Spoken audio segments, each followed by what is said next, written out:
We now turn to the United States, where only a few days ago, Tucker Carlson released on his show to millions of viewers around the world CCTV footage of the not-so-insurrection of the Capitol on January the 6th, where the establishment, since the day of the protest, tried to paint it as something that will, quote-unquote, echo through history, as Kamala Harris said.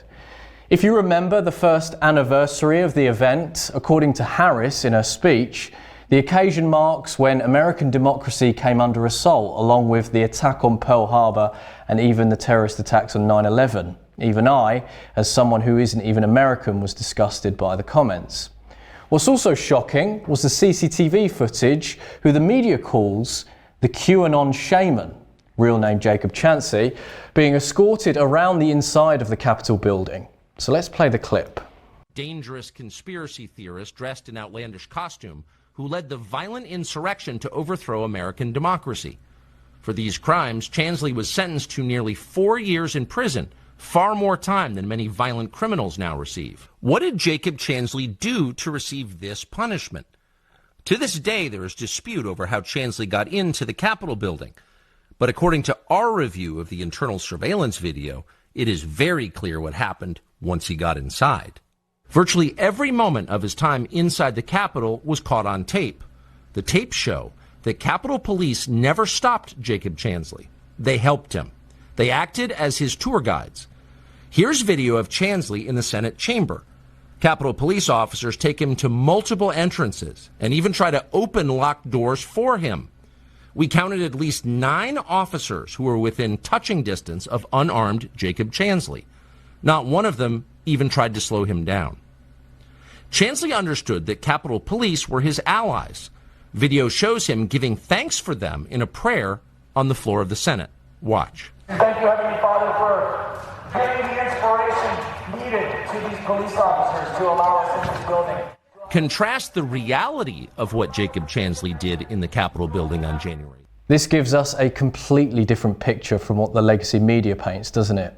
Joining me to unpack this today is Joseph McBride of the McBride Law Firm, who has been representing the Jan 6ers who have been unfairly imprisoned. Joe, thank you so much for coming on the show today and having a chat with me. I know you're very busy. Firstly, I need to know, when you saw that footage of not only of Jacob Chancy, but of course the rest of the footage that Tucker Carlson released, what was your initial reaction to all of that? I was completely unsurprised.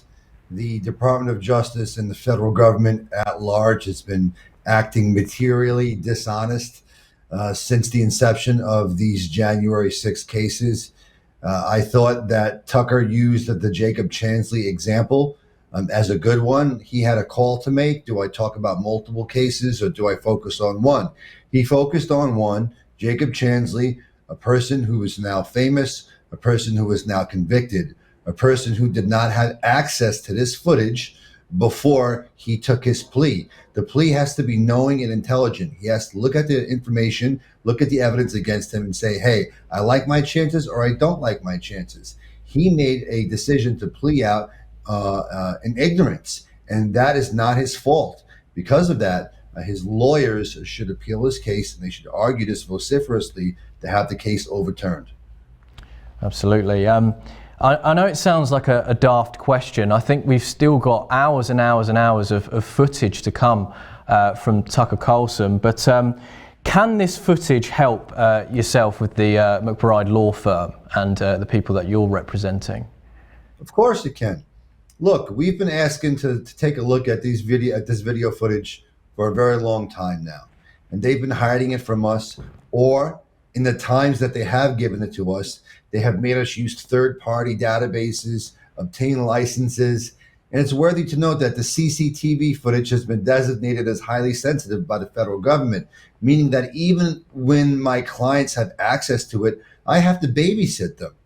They can't look at it. I can't say, hey, Ryan Nichols, look at this 5-hour clip of CCTV footage and let me know what you find while I go work on my other cases. No, I have to be his lawyer and his babysitter. It's absolutely ridiculous. Access to these files, to this video footage should be unencumbered. It is antithetical to the protections of the United States Constitution to advance the idea that a defendant in a criminal case should not be able to meaningfully participate in his defense and keep his trial strategies secret from the prying eyes of the government. They are doing everything they can do to get ahead of us on these cases, and we are amongst the few law firms that are standing up and that are saying no. What's your message to people like within the Biden administration, even Republicans as well, who have openly discredited the footage as well? I've been watching or trying to keep up with America and what's going on, but the reactions to some Republicans has been extremely surprising. What was your response to Republicans mostly that say that the footage is not worthy to be looked at and things like that? Though you have two kinds of sections of Republicans right now. You have America First Republicans, Republicans who believe that America is the greatest country in the history of the world and that we should protect our way of life. And then you have the Rhino Republican and name only establishment Republicans that do not care about the rank and file American citizen and that care more about their corporate interest and how they're getting money to Ukraine. Listen, if any one of these people or their loved ones were being charged with January 6th related crimes, they would want to have a look at the footage too. It's very easy for them, from their vantage point, to say, oh, this isn't relevant, that isn't relevant, because their freedom is not on the line. The United States Constitution and the Bill of Rights was written by men during times like these, in anticipation of times like these. The founding fathers of the United States warned future generations against the power of unchecked, centralized government.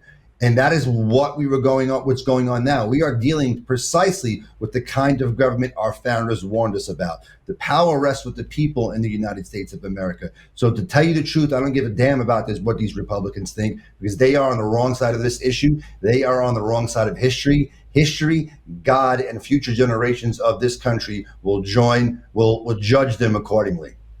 Absolutely, absolutely. And last question for you, Joe. I know you're very busy. What are the current updates of the Jan 6ers that your law firm is representing? So you have somebody like, let's say, Ryan Nichols. Ryan Nichols is a decorated Marine Corps veteran. He obtained PTSD, post-traumatic stress disorder, years before January 6th ever happened. He went viral in 2018 for doing search and rescue hurricane work, made Ellen DeGeneres' show. National Geographic was following him around. The Weather Channel was following him around. This is a guy who goes into areas and rescues the old people, who rescues people from ghettos where FEMA and the United States government go last during hurricanes and tornadoes and floods. Ryan was held in jail, the majority of that time in solitary confinement for 2 years. The intersection of him dealing with the consequences of PTSD, going untreated for that time, in conjunction with solitary confinement, has affected him profoundly. He is on limited house arrest. He's allowed to go out into his backyard right now. He's scared to step into his backyard because he's dealing with all different types of paranoia from the compounding effects of solitary confinement and PTSD. This guy can barely even hold it together right now, and they're expecting him to go to trial, and they want him to not have, or to have half access to his footage. It's disgusting. It's wrong. Ryan is one of 1,000 examples of good American men who are suffering similar kinds of situations at the hands of this oppressive government. Power will not remain with the Democrats or these Rhino Republicans forever. Power will revert back to the American people soon enough, and these people who are committing these crimes against the American citizen will be held accountable. Joe, thank you so much for coming on and giving us an update. I mean, it's incredible the footage coming out, and the fact that the government, or the establishment, I should say, of America, deep state, whatever you want to call them, it's astonishing that they are actually burying this and not letting the American people make up their own minds. So thank you so much for coming on and sharing this panel with me. I really appreciate it, Joe.